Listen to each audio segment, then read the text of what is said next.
Maybe, all right, go. Go for it. Is that you just wanting you're wanting to get your coffee before we got in there, Derek? Morning, folks, and big welcome to the Rangers review for Friday, the 30th of July. It's the day before the season starts, which is absolutely mental. So it feels like 5 minutes ago we were beating Aberdeen to lift the league championship. So we're going to talk through some news from the press conference this morning, as well as looking ahead to tomorrow, what we can expect from Livingston, what we can expect from Rangers. And we're very much looking forward to it. I'm joined by Derek Clark. Derek, how are you this morning? Not bad, Joshua. Yeah, like you, it doesn't seem real that the season's going to start tomorrow, doesn't it? It's flew in the summer. I think the Euros have helped, to be honest. But yeah, the press conference today sort of shows you that we're back in business. Back in business, indeed. And 1:30 kickoff tomorrow against Livingston to start the season, which I'm very much looking forward to. You're going to be at the game, Derek. It's not an easy it's not an easy game. Livingston first game of the season. Our struggles against them have tended to come away from home rather than at Ibrox, but it'll be tough nonetheless. What's your thoughts ahead of the game? Yeah, you're expected to win. I think they will win. I actually think they'll blow Livingston away, to be honest. I think they may have a tough campaign ahead. I know they've done extremely well last season, sort of tailed off at the end of the season. But I just foresee them encountering a few issues. I said in an interview with Andrew Shinnie, of course, formerly of Rangers when he was a youngster, saying that all the pressure is on Rangers, and of course it is. But he was quite honest in his assessment. He says you don't get many sniffs at goal. You maybe get one chance in a game and you have to take it. And I think it will very much that'll be the case because Rangers will dominate. They're just flying at the moment, right? I think that result against Real Madrid is certainly setting the pulses racing among supporters, and I think with 23,000 in Ibrox tomorrow, fully expectant of a home win to kick off the campaign, I think it's going to be a 3 points and a comfortable 3 points at that. But I mean, Livingston will try and make it a bit stuffy. They'll come. I'm not going to say that they'll park the bus, but that they'll try and make it difficult for Rangers and close the space and what have you. But Rangers should have too much about them to get the goals and get the victory. Yeah, and Douglas Connery there saying he's going for 4-0, which is nice and confident ahead of the new season. And I think it was. I've done a preview on the Rangers review site, looking specifically at Livingston and looking at when their season tailed off.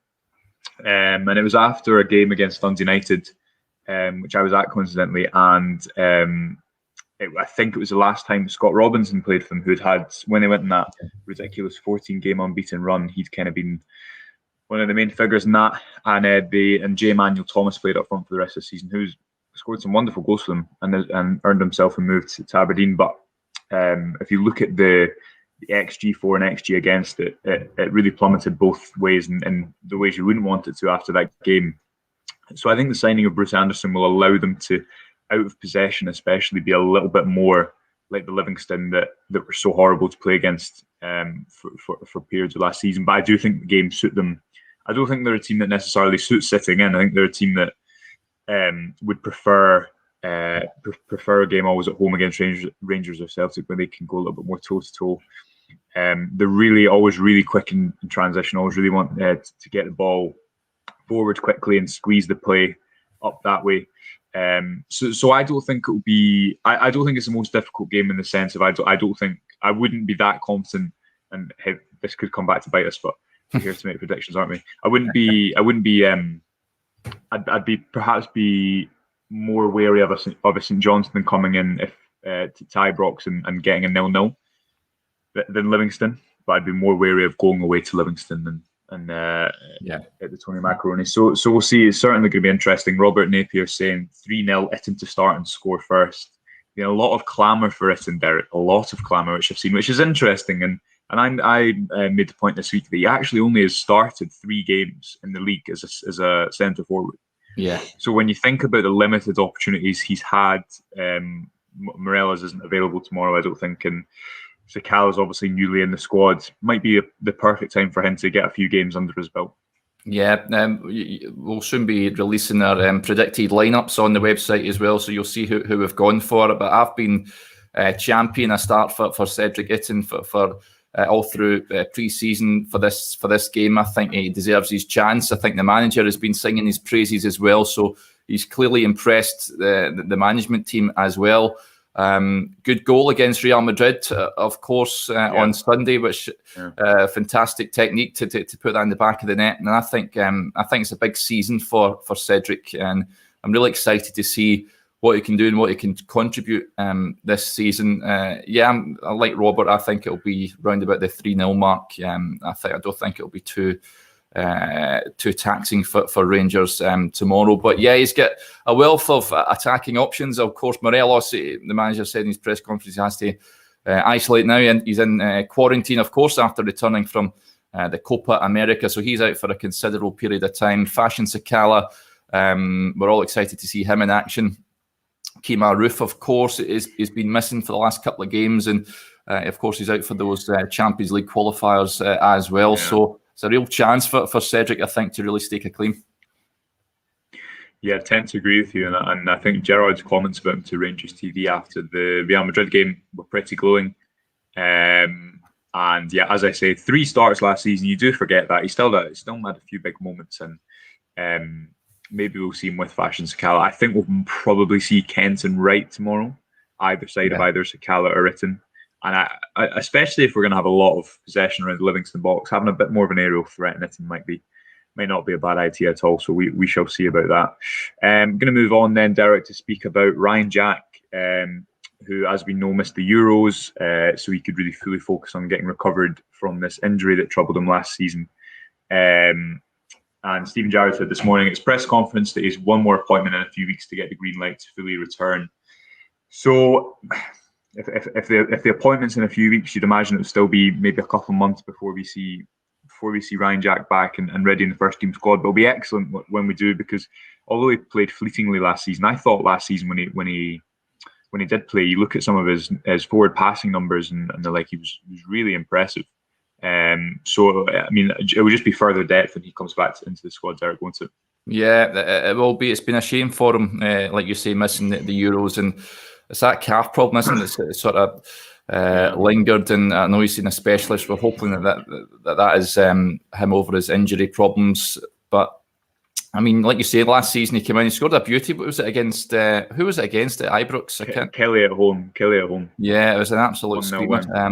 But he's got that in his locker. He was popping up with a few vital goals as well. But he was sort of in and out with injury plaguing him, and it's just stop starting.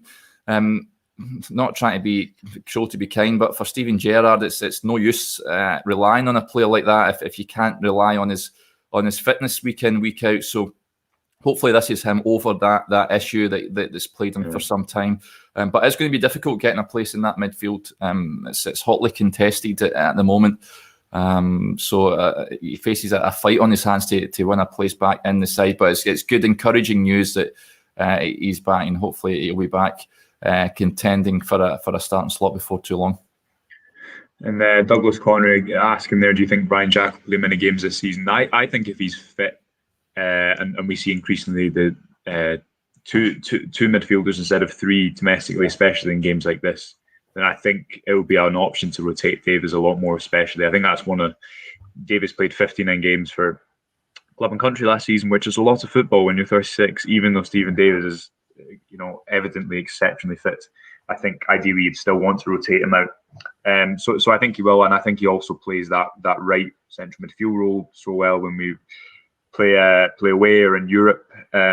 But with Lundstrom coming in, I think it all depends, because he really offers. If Lundstrom can do what Jack can do defensively, he really offers a ball carrying threat that I don't think anyone else in that position does. So I think it depends where the midfield is when he comes back.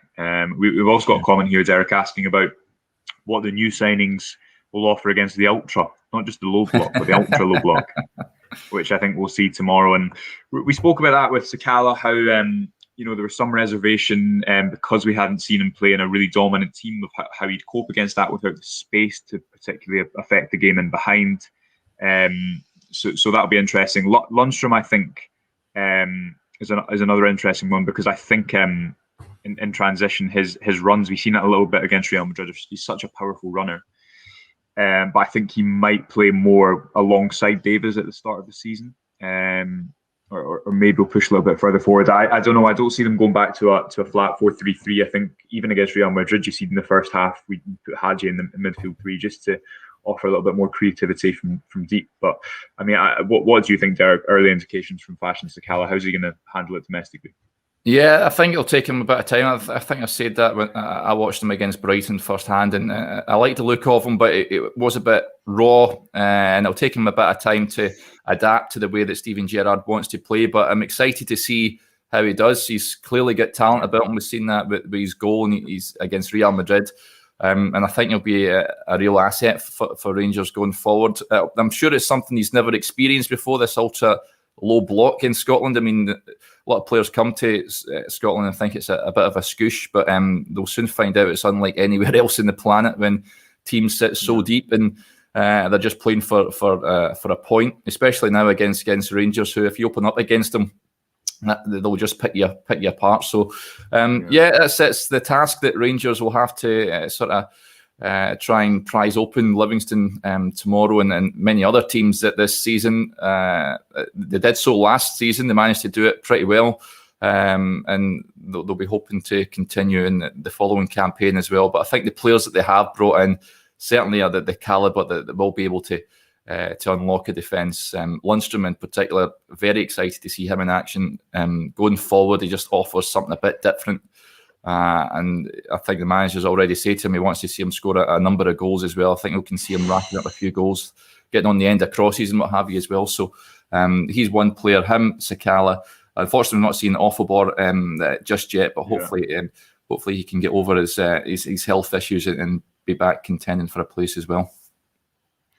Yeah, and I think the other thing to say is that we, towards the end of last season, or well, maybe second half especially, but also a lot of the first half of the season, I think when teams sat in with answers to it, and I think increasingly that's by playing two finishers in the front line, so that when Morelos does come drop into midfield to try and create overloads or come to receive the ball, we have someone to retain the offensive depth. And also when you have Morelos pull out of the box to bounce the ball, move the defence, you have Kemar Roof, Cedric Itten, now Fashion Sakala. You have someone in the box as opposed to playing two wide men whose first thought is to finish. So I think that's been a big plus point. And also just, by doing something year after year, you become better at it. And I think you've seen the culmination of a lot of ideas at Rangers. But even the season before in 1920, I think if we'd had a Kemar Roof then, you'd have seen us get a lot more points because it's such fine margins against these deep defences. Yeah. But we have so many options. You even look at Cedric Itten coming off the bench last season, and you think of someone like Jermaine Defoe who might not even be in all match day squads, but offers a real different threat. So it's not too much of a concern of mine going into the season. And there's always going to be. We can't have 56 perfect games. There's always going to be some negatives. There's no positive, completely perfect football team. Yeah. But yeah, so it's not too much of a concern of mine going into the season, but we'll see. James Melville saying he thinks we need to break Livingston down early on, so they need to open up and go for a goal themselves. I mean, I tend to agree with you, Derek. I think it might be quite comfortable tomorrow. But an early goal would always be helpful. But I think regardless, especially with the crowd tomorrow, the players are going to be so up for it, aren't they? They're going to be and so eager to impress the fans, who, for many of whom, it might be the first chance for them to applaud the champions from last season. Yeah, absolutely. And that's what I enjoyed last week against Real Madrid when Sakala scored, and he said in his interview he can't wait to see that the fans bounce. And I mean, Cedric Itten as well, when he scored, that's the first time he's sort of scored in front of fans. It's hard to imagine, isn't it? So it's great for these guys. These guys, they're only human. They've just been used to playing in front of empty stands for a season, so they'll get that extra bounce from seeing the supporters, the home fans there shouting their names and what have you. So yeah, I can actually see them getting an early goal tomorrow, and I think it'll be pretty much a procession. But yeah, they'll have to be on it from the start. They can't just turn up and think it's a gimme, because like you say before, Rangers have come a cropper against Livingston in one or two occasions. So I'm sure that their heads will be right focused on the job tomorrow. Fine, we'll go for final comment, Derek. Front three tomorrow. It's a hard one. I mean, we don't know if Roof, or I don't know certainly if Roof's playing tomorrow. I know, as you say, he's missed the last couple of games. For me, if Roof is fit, I'm going Kent, Roof, and probably Itten, because of the nature of the game it will be, and we'll probably end up playing more of two up front with Kent in a bit of a free role. If Roof isn't there, I'd probably go with Itten, Kent, and Wright. Yeah. I think after last season, I think you're right. You've got to give Itten a start before maybe just putting Sakala straight in there, especially with the amount of games he spent on the bench last season. What's your front three for tomorrow, Derek? I think I've gone for that. Itten, Kent, and Wright. Kent, I think, starts all the time. If you can. He's the first name in the team sheet for me. Scott Wright is another one that sort of went under the radar, so we've not really talked about him much, but he's impressed me this pre-season. His work rate is phenomenal. I mean, he just keeps going throughout the entirety of the game, and he offers so much going forward. He must be a nightmare to defend against when he's running at you at pace. And Gerrard likes to alternate the front three. We've seen that I've seen it against Brighton when I think they had Jones, Itten, and Wright, I'm sure, on that day. So he likes to alternate them, so just to cause more problems for the defenders. So I think he's going to go with that tomorrow. He may not. He may opt for Sakala. Either way, I think he's just spoiled for attacking options. Gerrard, it's a good headache to have. I think he said that himself. So whoever he chooses, I'm sure he'll be good enough to do the job. Yeah, just finally, reports from the press conference this morning that Connor Goldson has not signed a new contract. There were some rumours last week that he had. So that one remains up in the air. I mean, we've again spoken at length about this, how for the price we'd be getting from right now, compared to the benefits he offers, the team can't see him leaving this transfer window, but I think we'd all be in the boat that we'd want him to stay around long term. So that's maybe one that will materialise throughout the season, Derek. But I mean, I don't think it's a foregone conclusion he's going to leave at all. But I mean, personally, I wrote a piece about him, and he's played 95% of Jara's games. And we've really not had a period of success, this team, without Goldson, marshalling the high line and retaining Rangers' defensive depth and just being an all-round top defender in general. So fingers crossed that he does commit some point this season. But regardless, we want him around for this Champions League campaign and the bid to win another Premiership title, don't we?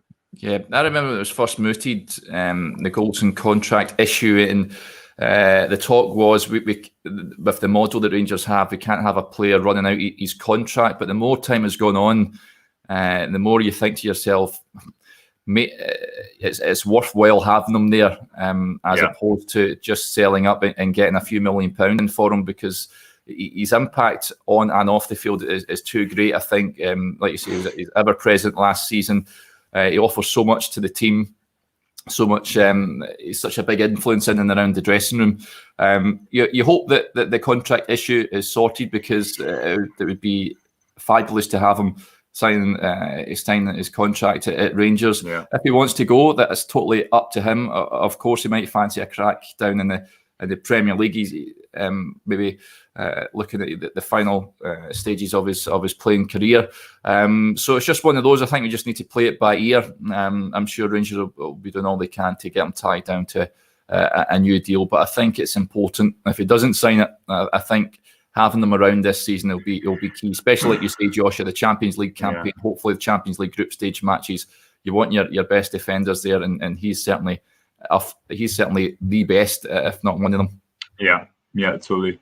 Final comment. I got Gordon Watson is listening from Adelaide, Australia, where I'm sure it is much morning, Gordon, or evening. Not too sure. Yeah, evening. Much more admirable weather outside, because it is dreich in Glasgow this morning. I'm not sure how it is down your way, Derek. Yeah, likewise. The rain set in here, but I'm actually a fan of, because it's been too hot the last couple of days. I tell you, that's no, I'm not good for me. No, I'm very upset that the weather's turned back to me. But I think that's all we've got time for today, folks. So we've got a couple of great pieces this morning. Martin Ramsey and Stevie Clifford, with Stevie's looking at the transfer model that has brought Rangers so much success, and part two of the 87-88 season that Martin's That's done. Right, Real deep dive through, really educational and enjoyable. We'll have plenty more going up over the weekend. We'll have stuff from Livingston and after Livingston, so you can keep up to date with us on all our socials. We'll be back for another morning briefing on Monday, hopefully with 3 points to talk about. And until then, have a very enjoyable week.